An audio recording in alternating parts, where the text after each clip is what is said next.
네, 안녕하세요. 오늘 발표를 맡은 전부대학교 사회학과 조은주입니다. 앞서서 개봉혁 교수님께서 오늘 이 자리에 발표자로 적절한가 고민스러웠다고 말씀하셨는데 저도 역시 조금 고민스럽긴 했지만 기록문서 분석을 통한 연구의 사례로서 가족계획 사업에 관한 연구에 대해서 발표해달라는 말씀을 듣고 그렇게 발표를 좀 준비해봤습니다. 사실 오늘 이 데이터 페어 주제가 기록문서 분석인데 굉장히 이제 흥미로운 여러 가지 서로 다른 어떤 기록문서 분석의 예들을 네 분의 발표자 선생님들께서 발표해 주실 것 같은데요. 저는 제가 수행했던 연구에 대해서 이야기하기 전에 좀 오늘 이 자리가 문서 분석에 관한 그런 논의를 하는 자리이니만큼 문서 분석을 통한 연구, 그러니까 기록 문서를 포함해서 문서 분석에 관한 얘기를 좀 하면서 시작해 보도록 하겠습니다. 사실은 이 문서 분석이라는 게 어떤 명시적으로 이게 문서 분석의 연구 방법을 채택한다고 하는 연구가 아니라고 하더라도 거의 모든 연구에 내재되어 있는 연구 방법이기도 하고 출발점이기도 하고 그럴 것 같습니다. 어떤 주제를 연구하든 처음에는 관련된 자료를 찾아보고 여러 가지 기사를 찾아보기도 하고요. 그런데 특히 역사적 연구에서는 기록 문서 분석이 거의 아주 압도적으로 중요한 의미를 가지는 연구 방법이라고 할 수 있겠습니다. 물론 이제 질적 연구에서 트라이앵귤레이션의 요소로서 문서 분석을 쓰기도 하고 또 앞서서 개봉호 교수님 발표하셨던 것처럼 양적 연구를 통해서 기록 문서를 또 분석하기도 하죠. 그래서 문서 분석이란 무엇인가라고 했을 때 너무 이 재미없는 교과서 같은 얘기지만 문서를 체계적으로 검토하고 해석하는 절차라고 얘기하는데 저는 여기서 이 체계적으로 검토하고 해석한다는 것은 어떤 의미인가, 그리고 또 문서란 무엇인가, 이런 얘기를 하면서 이제 조금 앞부분에 얘기를 시작해 보도록 하겠습니다. 기록 문서로 그러니까 문서를 통해서 연구를 한다고 했을 때, 크게 보자면 해석적 접근과 실증적 접근, 이렇게 나눠서 볼 수 있을 것 같습니다. 앞서서 개봉혁 교수님도 발표해 주셨지만, 또 제 다음에도 박지수 박사님께서 발표해 주실 것 같은데요.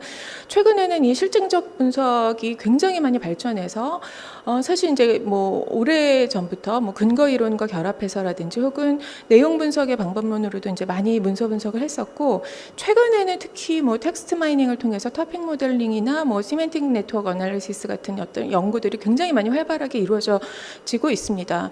그리고 사실 이제 또 그와 달리 해석적 접근을 통해서 문서를 분석하는 그 역사는 사실 이제 굉장히 길고 지금도 여전히 굉장히 많은 연구자들이 이 해석적 접근을 통해서 연구를 수행하고 있다고 할 수 있겠습니다.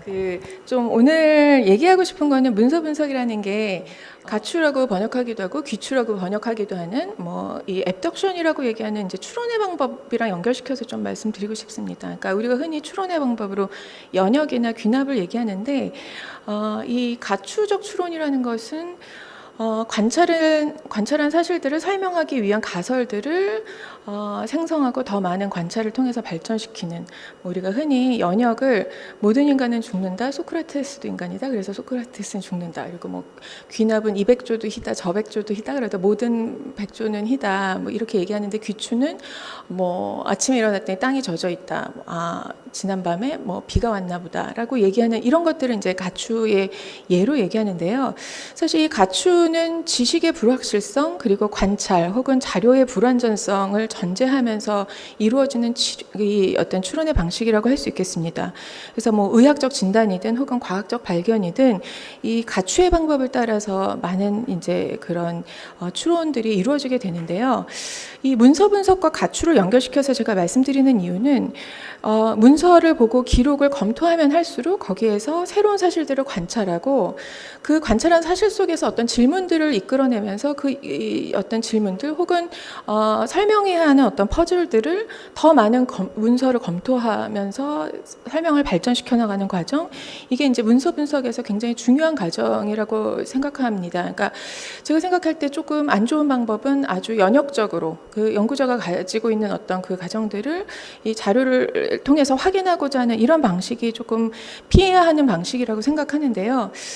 이 과정에서 제가 중요하게 생각하는 것은 이제 이론의 의미입니다. 그러니까 문서를 분석하는 데 있어서 관찰을 하는 데 있어서도, 그러니까 자료를 관찰하는 데 있어서도 이미 이론이 필요하죠. 이게 뭐 앱덕션에 대해서 얘기했었던 퍼스가 했던 뭐 재미있는 표현인데, 창밖에 피어 있는 진달래를 본다? 아니다. 그것은 불가능하다. 왜냐하면 저렇게 생긴 꽃을 진달래라고 얘기하는 이 인식이, 그 지식이 이미 나에게 있어야지 내가 진달래를 볼 수 있는 거죠. 그러니까 관찰 단계에서부터 이미 지식과 이론이 작동하고, 그리고 구토하는 환자를 어떻게 진단할 것인가라고 했을 때 의사가 굉장히 많은 구토의 증상을 설명할 수 있는 여러 가지 지식과 이론을 동원해서 가장 적절한 진단을 내리는, 그러니까 해석에 있어서도 그 이론이 중요하다고 할 수 있습니다. 그래서 문서를 분석하는 과정이 어떤 답이 아니라 질문을 찾는 과정, 그리고 그 질문에 대해서 더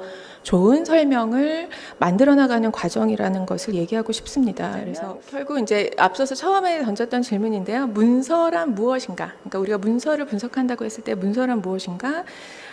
대체로 문서를 연구자의 개입이 없이 기록된 텍스트나 이미지를 대체로 이제 문서라고 얘기를 하죠. 그런데 이때 문서는 그 자체로 소셜 팩트이기도 하고, 그 자체로 소셜 팩트이기도 하고 소셜 컨스트럭션이기도 하다. 그러니까 사회적 사실이자 사회적 구성물로서의 문서를 분석하는 것. 그러니까 문서가 생산되고 공유되고 사용되는 맥락들, 그리고 그 문서가 작성되는 어떤 특정한 언어와 형식, 그리고 굉장히 중요한 게 다른 텍스트와의 상호 텍스트성, 그리고 누가 저자이며 누가 그 독자인지와 관련된 것들. 그래서 문서 분석이라는 게 단지 문서의 내용만을 분석하는 것이 아니라 그 문서가 어떻게 생산되고 사용됐는지, 그리고 그것이 발휘하는 사회적, 정치적, 역사적 효과는 무엇이는지를 질문함으로써 뭐 흔히 이야기하는 뭐 담론 분석, 뭐 이런 논의들과도 연결될 수 있을 것 같습니다.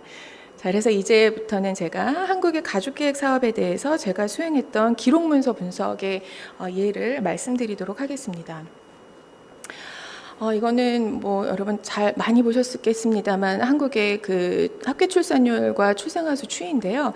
사실은 제가 그 연구를 시작했던 시점이 2000년대 초반이었는데 2002년, 2005년 요 시기에 굉장히 한국에서 저출산 위기 이렇게 논의들이 많이 이루어지고 있었습니다. 그래서 제가 사실 이 시기에 저출산에 대해서 이제 연구를 해야 되겠다라고 생각하면서 저출산과 관련된 이제 연구들을 시작하려고 했는데 그 저출산에 대해서 어떤 인구학적인 접근보다는 좀 다른 접근을 하고 싶어서 인구 자체에 대한 사회학적 관심, 사회학적 분석 이런 것들을 시도하기 위해서 인구가 왜 어떻게 문제화되는가에 관한 이제 연구를 수행하고자 하다 보니 제가 이 인구가 가지는 의미를 역사적으로 접근하는 것이 굉장히 중요하겠다라는 생각이 들어서 1967, 70년대 가족계획부터 이렇게 쭉 거슬러 올라가게 됐습니다.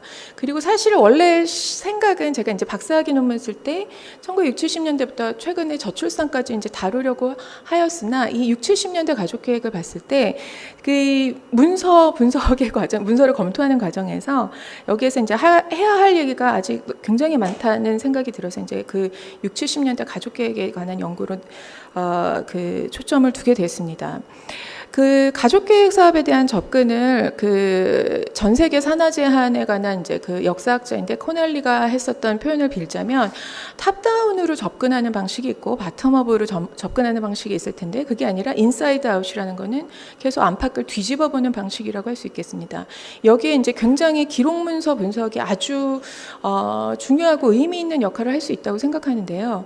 그러니까 산하 제한의 20세기의 산하 제한의 과정은 굉장히 엄청난 그 전문가들과 또 이제 그 자금을 가진 국제적인 서구의 산하 제한 기구들로부터 시작해서 이른바 타겟 그룹이라고 하는 이제 농민 여성들에게 산하 제한을 그 채택하도록 하는 뭐 출산 하는 이제 그런 사업 그런 프로그램이었다고 할 수 있는데 그 사이에 어떤 요소들이 작동하고 어떤 행위자들이 어떻게 이 과정을 매개하는가에 관한 성층화한 실전들을 이제 어떻게 작동하는지를 이제 보는 거라고 할 수 있겠습니다. 그래서 이게 아주 굉장히 많은 종류의 다양한 종류의 기록 문서를 분석하면서 이 과정을 살펴볼 수 있었는데요. 네, 그래서 이제 한국의 가족계획 사업에 관한 이제 얘기를 시작하겠습니다. 한국에서 이제 대한가족계획협회가 1961년에 처음에 이제 민간기구로 설립되고요. 그리고 그리고 나서 쿠데타가 일어나게 됩니다. 그 쿠데타가 일어나고 나서 이제 그해 말에 국가재건 최고회의에서 국책사업으로 가족계획이 통과되면서 이제 경제개발 5개년 계획으로 제가 그 화면에서 보시는 것처럼 이제 5개년마다 이제 그 계획을 그 경제개발 5개년 계획과 결합한 그런 계획을 수립하는 그런 국책 사업으로 진행되게 됩니다. 그래서 이 가족계획 사업과 관련해서 이제 제가 살펴봤던 그 문서들을 일단 제일 먼저 말씀드리자면 주요 문서들이 뭐 그 가족계획 10년사, 20년사, 30년사 그리고 뭐 보건연구원이나 혹은 뭐 그 보사연에서 그 출판한 이런 공식적인 기록 문서들이 있습니다. 그리고 그 외에 제가 몇 가지만 여기 화면에 실었는데요. 그 대한가족계획협회나 뭐 여러 가지 기타 간행물들 그리고 관련된 신문 잡지 기사들 이런 것들 혹은 뭐 포스터 우표 사진 자료들을 살펴보았습니다. 그래서 뭐 몇 개의 예만 제가 그 화면에 보여드리는 거고요. 지금 보시는 거는 왼쪽은 조선일보 그 이미지고 오른쪽은 이제 제가 관련된 신문 자료들을 그 신문 기사들을 엑셀로 정리한 그런 그 화면입니다. 근데 이와 같은 어떤 그 기록 문서들을 계속 관찰하면서 던지게 된 질문이 가족 계획이라는 것이 과연 그냥 단지 산하 제한으로 이해할 수 있을 것인가? 왜냐하면 뭐 여러 가지들이 있는데요. 제가 몇 가지만 그 지금 화면에 적었습니다. 제가 가장 설명하기 힘들었던 게 그 가족계획과 관련된 문서, 기록 문서들을 살펴보면 가족계획 과정에서 굉장한 쾌락적인 성담론이 유포됩니다. 이게 우리가 흔히 알고 있는 60, 70년대에 대한 일반적인 인식과는 전혀 같이 공존하기 어려운 그런 사실들이었습니다. 그리고 이것을 어떻게 설명할 것인가가 이제 굉장히 곤혹스러웠고 그리고 이 가족계획의 과정에서 엄청난 규모의 연구 프로젝트들이 계속해서 전개됩니다. 그리고 전국의 여성 지역 조직을 조직하게 되고요. 그리고 그 과정에서 굉장히 통계적 지식을 구축하는 어떤 그런 사업들이 계속 진행됩니다. 그런가 하면 가족계획을 압도적으로 의사들이 주도하게 되는데 왜 그랬는가? 왜 의사들에 의해서 주도되었는가? 그리고 결국은 가족계획이라는 것을 어떤 우리가 이 어떤 60, 70년대 군사독재 시절을 떠올리면서 생각할 수 있는 강력한 국가의 억압적이고 강제적인 개입이었다고 할 수 있는가? 이런 질문들을 던지게 되었습니다. 그래서 관련된 내용들을 제가 이제 몇 가지를 말씀드려 보자면 일단 가족계획에서 가장 중요한 것은 이제 피임술의 보급이었습니다. 피임술 보급 이 추이를 저기 그림으로 표시했는데 그림을 보시면 아시겠지만 이 절대적인 수치는 조금 떠나서 이 기울기를 보시면 그 60년대 중반쯤에 자궁내 장치 IUD라고 하죠. 이제 루프 시술이 이제 굉장히 많이 보급됐던 걸 알 수 있고 한참 지나서 이제 경구용 피임약, 먹는 피임약이 뒤늦게 이제 60년대 말부터 70년대에 보급되고 그 다음에 이제 70년대 중반 이후에 난관절제술이 이제 보급되는 걸 보실 수 있습니다. 무슨 얘기냐면 사실은 가족계획이 시작될 때는 한국에서 보급할 수 있는 피임술이 별로 없었습니다. 가족계획 시작할 때. 그래서 아주 재래식 피임법이라고 하는 무슨 질내살정제 뭐 이런 거밖에 없었거든요. 그러다가 가족계획이 전개되는 과정이 사실 이제 서구에서 제3세계 산하 제한하는 과정이었기 때문에 그때 이제 피임술이 뒤늦게 이제 개발되는 어떤 과정이죠. 그래서 굉장히 많은 임상 실험의 장으로 비서구 여성들이 전락했다 뭐 이런 비판들이 있기도 하고 그래서 시기별로 이제 다른 종류의 피임술이 보급됐던 거 알 수 있습니다. 그래서 이 과정을 보시면 제가 이 피임술이 보급되는 과정에서 일어났던 주요한 어떤 그 사업들을 보시면 가족계획 상담소를 전국의 보건소에 병설하는 과정 그리고 보건소를 실제로 늘리는 과정 그러니까 보건소를 전국에 만들어 나가는 과정과 결합합니다. 그런데 지금 가족계획 상담소, 계몽원, 이동계몽 진로반 그리고 가족계획 어머니회가 각각이 어떤 피임술을 보급할 것인가와 밀접하게 연관되어 있습니다. 그러니까 가족계획 상담소는 와서 피임법을 상담하고 피임술에 대해서 들어보세요라는 것이고 1964년부터 이제 IUD 자궁내 장치를 이제 보급하기 위해서 이때부터 가족계획 계몽원을 전국의 읍면 단위에 배치하면서 목표량 제도라는 게 있는데 각각의 계몽원 한 명 한 명에게 목표량을 할당해 주는 거예요. 그래서 그걸 실적을 채워야 합니다. 그리고 이동계몽 진료반은 이제 IUD 시술을 해야 되기 때문에 차량에 탑승하고 이 시술을 할 수 있는 사람들이 당시에 굉장히 60년대에 교통수단이 미발달돼 있었기 때문에 전국의 방방곡곡을 다니면서 실제로 이제 시술을 하게 됩니다. 68년이 되면 경구용 피임약을 보급해야 되기 때문에 먹는 피임약은 사실 어마어마한 도전이거든요. 왜냐하면 일단 전국에 매달 이 먹는 피임약을 공급해야 됩니다. 그럼 그 공급에 망이 필요하죠. 그리고 이 약을 받은 여성들이 매일 한 알씩 먹어야 됩니다. 그럼 이 여성들이 이걸 매일 먹을 것인가를 확인하는 이런 과정들이 굉장히 중요합니다. 그래서 68년부터 전국의 리동 단위에 가족계획 어머니회라고 하는 여성 조직을 만들게 됩니다. 그래서 지금 보시면 이게 가족계획 상담소입니다.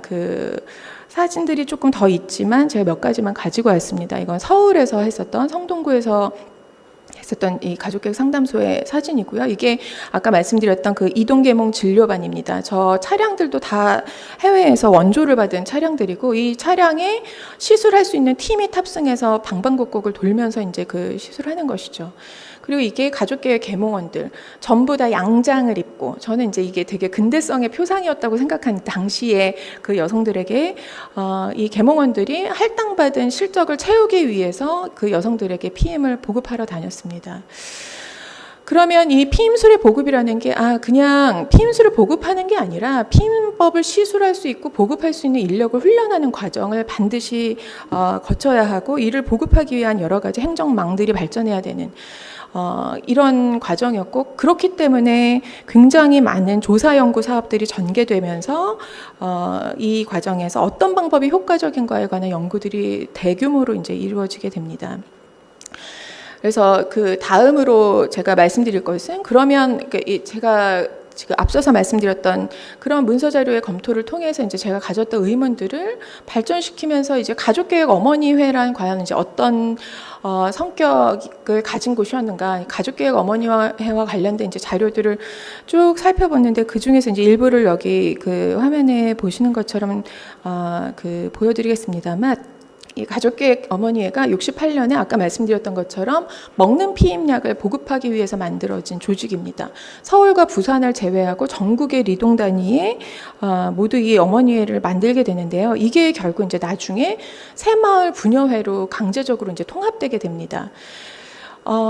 지금 보시는 그래프와 표는 실제로 가족계획 어머니회가 얼마나 많이 조직되었는가, 그리고 그 중에서 얼마나 많은 어머니회가 실질적으로 활발하게 활동했는가에 관한 이제 연구 결과들입니다. 이 가족계획 어머니회가 굉장히 많은 연구 사업들과 결합되어 있었는데 처음부터 그 가족계획이 시작되는 과정에서 대규모의 시범 연구 사업들이 전개되고 주로 의사들이 주도했지만 여기에 이제 사회학자들도 많이 결합하면서 크게 농촌형, 도시형 시범 연구 사업을 이제 진행하게 됩니다. 이제 그 과정에서 가족계획 어머니회라는 그러니까 여성들의 조직이 이제 필요하다. 그랬을 때 이제 피임술을 실제로 피임을 채택하고 피임술을 전파되는 정도가 효과적이다라는 어떤 이런 연구들이 계속해서 어머니회를 만드는 과정에서도 그리고 실제로 조직하는 과정에서 어떻게 조직해야 더 잘 조직될 수 있을까, 그리고 실제로 조직된 이후에는 과연 얼만큼 잘 운영되고 있을까에 관한 연구들이 대대적으로 일어나게 됩니다. 여기에는 지금 화면에는 제가 그 예들을 몇 가지를 이제 정리해서 보여드린 거고요. 1973년 실태조사의 예를 말씀드리자면 이게 이제 서울대학교 보건대학원에서 수행했던 실태조사였습니다. 전국의 읍면장 전수 설문조사하고요. 전국의 어머니회 회장 450명 뭐 쭉 하고, 그다음에 제가 이제 흥미로운 거는 25개의 표본 부락을 선정해서 이 25개의 부락으로 들어가서 49세 이하의 유배우 가임 여성을 전부 면접 조사합니다.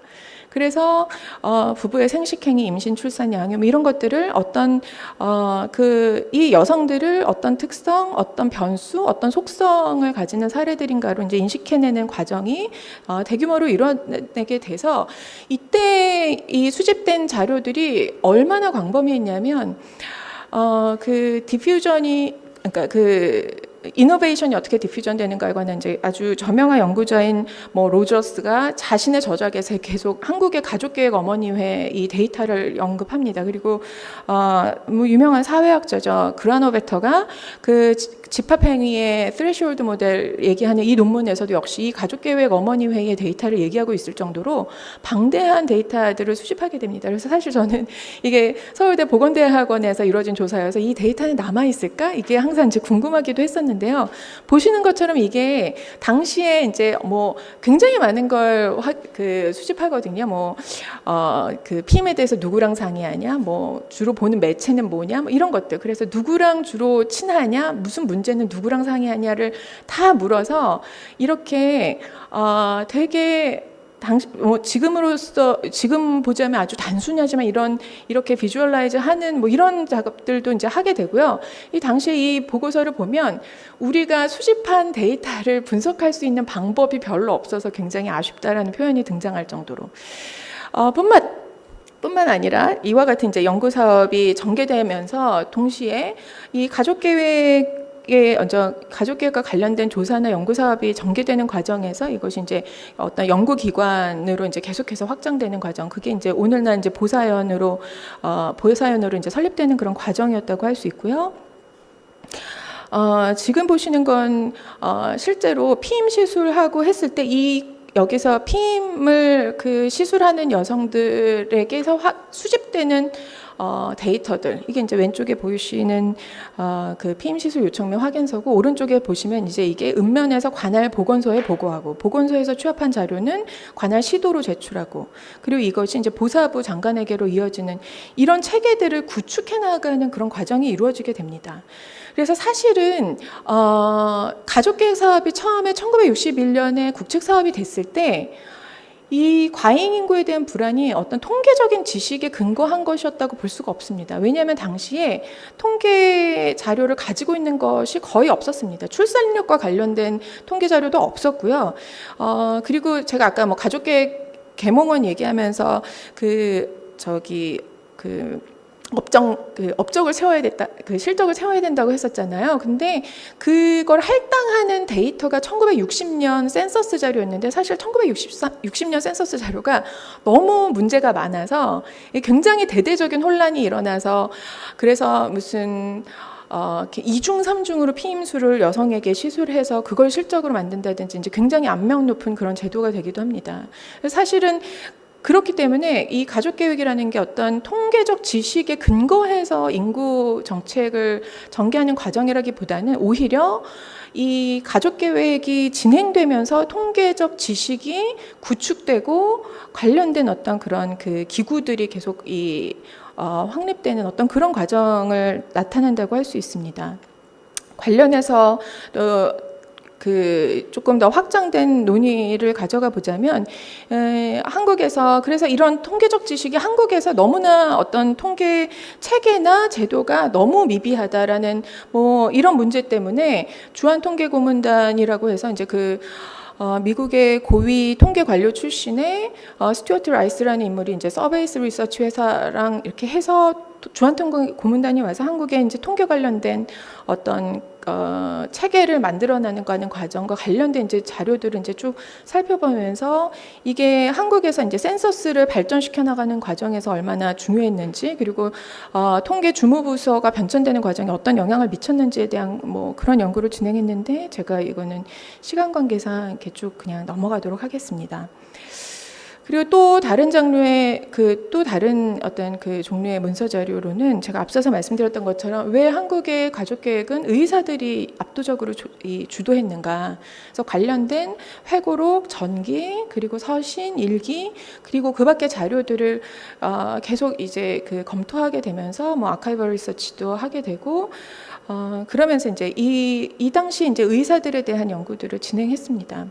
그래서 이거는 오늘 이 데이터 페어에서 제가 좀 아카이브 리서치 했던 거를 좀 보여드려야 될 것 같아서 이제 이건 락카펠러 아카이브 센터에서 수행했었던 그런 그 관련된 그것들을 좀 보여드리는데, 이제 이때 수집했던 자료들 몇 개를 이제 이렇게 보여드리고요.